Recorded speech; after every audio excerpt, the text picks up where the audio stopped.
Poucos pontos revelam de forma tão gritante a incompatibilidade entre o Islã e o cristianismo quanto a crucificação de Jesus. Para qualquer cristão, esse evento é o centro absoluto da fé, o Deus encarnado, crucificado, morto e ressuscitado. Já para o Islã, religião nascida 6 séculos depois dos fatos, em um contexto árabe distante de qualquer testemunho ocular, essa mesma crucificação é categoricamente negada. No Alcorão, mais precisamente na Surata 4, verso 157, lemos: "Eles não o mataram nem o crucificaram, mas lhes pareceu assim." Aqueles que argumentam sobre isso estão em dúvida.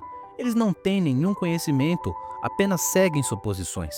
Certamente eles não o mataram. Essa passagem representa um rompimento radical com a história documentada pelos evangelhos, pelas cartas apostólicas e até mesmo reconhecida por historiadores seculares da antiguidade, como Tácito e Flávio Joséfo. Mais inquietante ainda é a teoria aceita por muitos estudiosos muçulmanos clássicos, a de que outra pessoa teria sido feita para se parecer com Jesus e morrido em seu lugar. Não há nome, não há contexto, apenas uma negação fria e uma acusação de ignorância àqueles que creem na crucificação. Fontes islâmicas antigas, como os relatos atribuídos a Ibn Abbas, reforçam essa ideia. Segundo uma dessas narrativas, pouco antes de ser levado aos céus, Jesus teria se reunido com seus 12 discípulos. Com os cabelos ainda molhados, como se tivesse acabado de se banhar, ele teria dito que um deles negaria a fé 12 vezes após ter acreditado. Em seguida, perguntou: "Quem entre vocês se dispõe a ser transformado para se parecer comigo e morrer em meu lugar? Quem aceitar, estará comigo no paraíso." Um jovem discípulo se ofereceu 3 vezes, e na terceira Jesus aceitou. Sua aparência foi alterada para a de Jesus, enquanto o verdadeiro Jesus subiu ao céu por uma abertura no teto. Quando os soldados chegaram, encontraram esse jovem,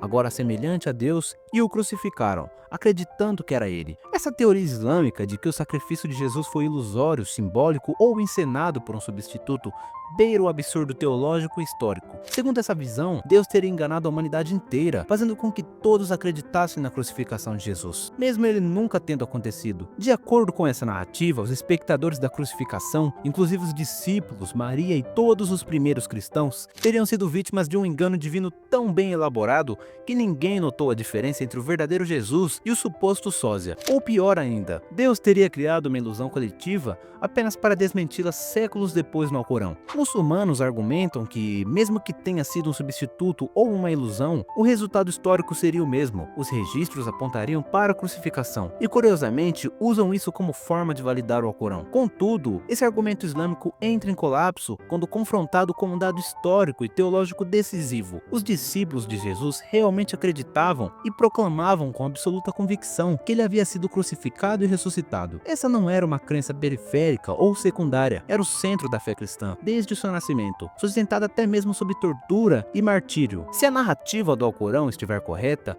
então temos um problema insolúvel. Os próprios discípulos que conviveram com Jesus foram enganados ou deliberadamente mentiram ao pregar a crucificação. Mas o Alcorão, em contradição com isso, afirma que os discípulos eram fiéis a Deus, submissos à verdade e até mesmo se reconhece como verdadeiros muçulmanos. Como então explicar que esses homens, exaltados pelo Alcorão, tenham construído toda a base de sua fé sobre um acontecimento que, segundo o próprio Alcorão, jamais aconteceu? Essa tensão revela um dilema teológico profundo e incontornável dentro da doutrina islâmica. As fontes cristãs mais antigas que possuímos, tanto os evangelhos como as cartas apostólicas, atestam de forma inequivocada que os discípulos testemunharam a crucificação e a ressurreição de Jesus. O evangelho de Marcos é associado ao apóstolo Pedro, que conviveu diretamente com Cristo. O evangelho de João é tradicionalmente atribuído ao discípulo amado, que, segundo o próprio texto, estava presente no momento da crucificação. O livro de Atos registra diversos discursos dos apóstolos, sempre com o mesmo ponto central: Jesus morreu na cruz e ressuscitou. Esse é o tema que impulsiona a missão da igreja nascente. No livro de Coríntios, temos o que muitos estudiosos consideram uma das confissões de fé mais antigas do cristianismo. Paulo declara: "Cristo morreu pelos nossos pecados, segundo as escrituras, foi sepultado e ressuscitou no terceiro dia." Essa fórmula, aceita por toda a comunidade cristã primitiva, demonstra que a crença na crucificação e na ressurreição estavam presentes desde os primeiros anos, ainda no contexto judaico da Palestina no século I. Portanto, diante desse corpo robusto de evidências, impõe-se a pergunta: como poderiam os próprios discípulos, homens próximos de Jesus, que o seguiram em vida e o anunciaram após a morte, terem se enganado tão profundamente a ponto de afirmarem, com plena certeza, um evento que, segundo o Islã, jamais ocorreu? morreu. Como compatibilizar essa afirmação corânica com a fidelidade dos discípulos, tanto elogiada no próprio Alcorão? A ideia de que outra pessoa teria morrido no lugar de Jesus, proposta por muitos intérpretes do Alcorão, carrega consigo uma série de contradições que fragilizam seriamente a narrativa islâmica. Afinal, por que seria necessário um substituto? Se Deus é verdadeiramente onipotente, não poderia simplesmente livrar Jesus da morte sem precisar recorrer a uma encenação cruel, no qual um inocente é brutalmente torturado e executado no lugar de outro? Esse tipo de solução não apenas compromete a justiça divina, mas também sugere um Deus que escolhe a confusão em vez da clareza, a ilusão em vez da verdade. Em vez de proteger seu mensageiro de forma direta e evidente, essa doutrina islâmica propõe um jogo de aparências, uma narrativa que se assemelha mais a uma resposta desesperada à força das evidências históricas do que a uma revelação coerente. E essas evidências são amplamente reconhecidas por estudiosos sérios, tanto religiosos quanto seculares, como consistentes e firmes. A crucificação de Jesus é um dos eventos mais atestados da história antiga. Negá-la exige não apenas um salto da fé, mas uma rejeição deliberada de todo o registro histórico confiável. Tal controvérsia nos conduz inevitavelmente a um dilema lógico que o Islã não consegue resolver. Se Jesus não morreu na cruz, como afirmou diversas vezes nos evangelhos que aconteceria, então ele errou em sua profecia, o que o desqualificaria como profeta verdadeiro, inclusive pelos critérios islâmicos. Se Jesus morreu, como atestado pelos evangelhos, pelos apóstolos e pelos documentos históricos, então o Alcorão está profundamente equivocado ao negar esse fato. Ou seja, em qualquer uma das hipóteses, a doutrina islâmica entra em contradição. O Islã, ao tentar preservar a honra de Jesus, negando sua crucificação, acaba minando sua credibilidade como profeta,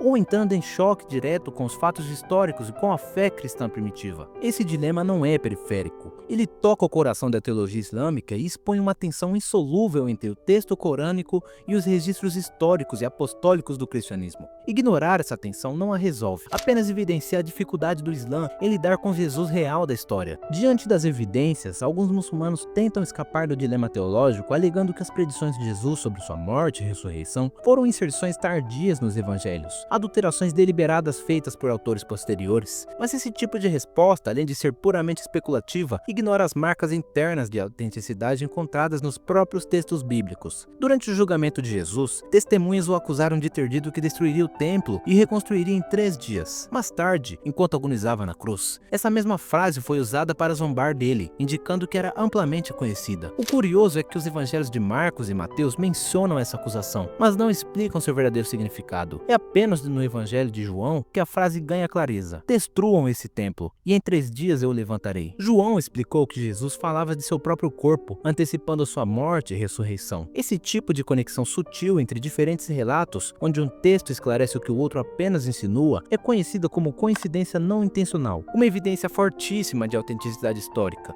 reconhecida até por estudiosos céticos. Outro exemplo é a célebre passagem de Marcos, onde Jesus prevê claramente sua paixão, morte e ressurreição. Quando Pedro tenta dissuadi-lo, Jesus o repreende com palavras duríssimas: afasta-te de mim, Satanás. Ora, quem criaria um episódio assim, no qual o maior dos apóstolos, figura central da igreja primitiva, é chamado de Satanás pelo próprio Cristo? Esses episódios desmascaram a alegação corânica de que Jesus jamais previu sua morte. Eles revelam que ele não só a previu, como insistiu nela repentinamente, mesmo diante da incompreensão de seus próprios seguidores. E aqui começa a surgir uma provocação legítima e inevitável. Será que os muçulmanos, ao rejeitarem a crucificação, não estão rejeitando também o próprio Jesus real da história? Não estariam, no fundo, promovendo uma versão artificial de Cristo, um Jesus islâmico, reconstruído séculos depois, sem conexão com o testemunho dos que realmente o conheceram? Essa é a pergunta que os defensores do Alcorão têm evitado há 1400 anos, mas ela precisa ser enfrentada.